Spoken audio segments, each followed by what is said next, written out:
जय हिंद स्टूडेंट्स, पहले के लिए भी एक बार फिर से आपका बहुत बहुत स्वागत है। आज की वीडियो में हम बात करने वाले हैं क्लास 8 की एक्सरसाइज 12.2 के क्वेश्चन नंबर फर्स्ट के सेकंड पार्ट के बारे में, जिसमें क्वेश्चन 4 से लेके 8 तक मैंने करवाए हैं। इसके फर्स्ट वाले पार्ट में मैंने क्वेश्चन नंबर 1 से लेके 4 तक करवाए थे। अब इसके क्वेश्चन नंबर सेकंड वाले पार्ट में क्वेश्चन नंबर 1 के सेकंड पार्ट में 4 से लेके 8 तक के आपको वीडियोस मिलेंगे। देखिए क्या लिखा हुआ है फोर्थ वाले में, 49y² प्लस का 84। अब देखिए 49 लिखा हुआ है ना, गिवन एक्सप्रेशन मैंने लिख लिया है यहाँ पे, ये आपको गिवन एक्सप्रेशन है। अब 49 को मैं 7y² कर सकता हूँ कि नहीं, लिख दिया मैंने। 36 को मैं 6z² कर सकता हूँ कि नहीं, ये भी लिख दिया मैंने। अब देखिए प्लस वाला है ना, तो प्लस का फॉर्मूला लगेगा, 2 फॉर्मूले में है। अब देखिए a की वैल्यू कितनी है, 7/7 रख दिया। b की वैल्यू कितनी है, 6z मैंने रख दिया। क्लियर। इनको मल्टीप्लाई करने में देखिए 84/z आ रहा होगा। 6 का जब आप 7 में करोगे 42 आएगा, 42 का 2 में करोगे तो 84 आएगा। और बाय z वही फॉर्मूला बिल्कुल सही लग रहा है, पुट हो रहा है, वैल्यू मिल रही है 84। सो हम अब क्या करेंगे, आइडेंटिटी का यूज कर लेंगे। Using identity a plus B का whole square equal to a² plus का 2ab b²। हेयर a की वैल्यू कितनी है 7/b की वैल्यू कितनी है 6z। So a plus B का होल स्क्वायर बोलो होगा कि नहीं। अच्छा ये वाली वैल्यू बताओ a प्लस बी के इक्वल में है या नहीं। ठीक है, जैसे कि ये 7/² जो लिखा हुआ है, ये 7 प्लस 6z² के इक्वल में है कि नहीं, ये दिया हुआ है आपको। यानी कि a plus B a² plus 2ab plus ये दिया हुआ है ना, और ये इक्वल में किसके है, a प्लस बी के। तो मैं इसकी जगह पे a प्लस बी लिख सकता हूँ कि नहीं, तो मैंने लिख दिया a प्लस बी का होल स्क्वायर। यानी और a की वैल्यू रख दी मैंने 7/b की वैल्यू रख दी कितनी है 6z है, स्क्वायर लगा दिया। जब मैं आपस में इन सबका उसको स्क्वायर लगाए, स्क्वायर अलग अलग लिख दिया। जब मैं आपस में मल्टीप्लाई करूंगा इन दोनों को, तो मुझे वापस क्या मिलेगा, यही गिवन एक्सप्रेशन मिल जाएगी। ठीक है, तो फैक्टराइजेशन का मतलब यही है, जब आपके जो फैक्टर मिल गए हैं उनको आप वापस में क्या करोगे, मल्टीप्लाई करोगे, तो आपको गिवन एक्सप्रेशन ही मिलता है। बात समझ में आ गई होगी। आइए अगला सवाल देखते हैं। फिफ्थ वाला देखिए, 4x² माइनस का 8z प्लस का 4। ठीक है, इस तरह का यदि क्वेश्चन नंबर 1 जो था लगभग हमने वो किया हुआ था।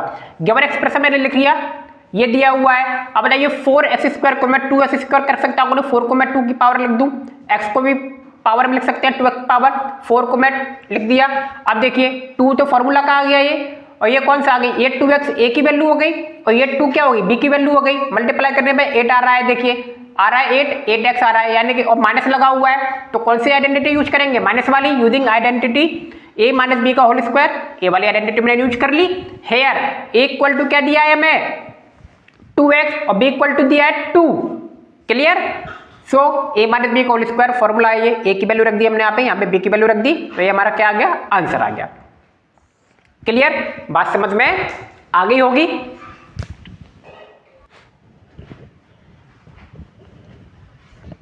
अब देखिए इसके क्वेश्चन नंबर 6 को 121b² माइनस का 88bc प्लस का 16c²। गिवन एक्सप्रेशन मैंने लिख दिया यहाँ पे।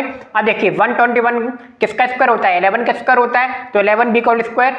ठीक है, 16 क्या होता है, 4 का स्क्वायर होता है, माइनस 2 आ गया ये, और a की वैल्यू कितनी है 11b, और b की वैल्यू कितनी है 4c। क्लियर, मैंने फॉर्मूला पुट कर दी। जब मैंने इन सबका मल्टीप्लाई करेंगे तो 88bc मिलेगा। माइनस लगा हुआ है तो माइनस का फॉर्मूला लगाएंगे। यूजिंग आइडेंटिटी a माइनस का b का होल स्क्वायर लगा दिया मैंने, तो हेयर a इक्वल टू क्या 11b, b इक्वल टू क्या है 4c, तो a माइनस b का होल स्क्वायर हो जाएगा कि नहीं हो जाएगा, तो 11b माइनस का 4c²। तो क्या करेंगे, दो बार लिख दो इसे, 11b माइनस का 4c और 11b माइनस का 4c, यही आपका क्या है, आंसर है। क्लियर। जब वापस इन सबको मल्टीप्लाई करोगे तो गिवन एक्सप्रेशन जो है आपकी वही मिलेगी। राइट। ऐसे क्वेश्चन नंबर 8 देखिए, इसी का a की power 4 plus 2a² b² plus का b की पावर 4। गिवन एक्सप्रेशन मैंने लिख दी यहाँ पे। और देखिए a की पावर 4 को मैं a की पावर 2 का होल स्क्वायर कर सकता हूँ कि नहीं कर सकता, तो जब मल्टीप्लाई करूंगा तो a की पावर 4 ही मिलेगा। ठीक है, ऐसे b की पावर 4 है ना, तो b² का होल स्क्वायर कर सकता हूँ कि नहीं कर सकता। ठीक है, क्योंकि बाद में जब मल्टीप्लाई करोगे b के पावर 4 मिलेगा।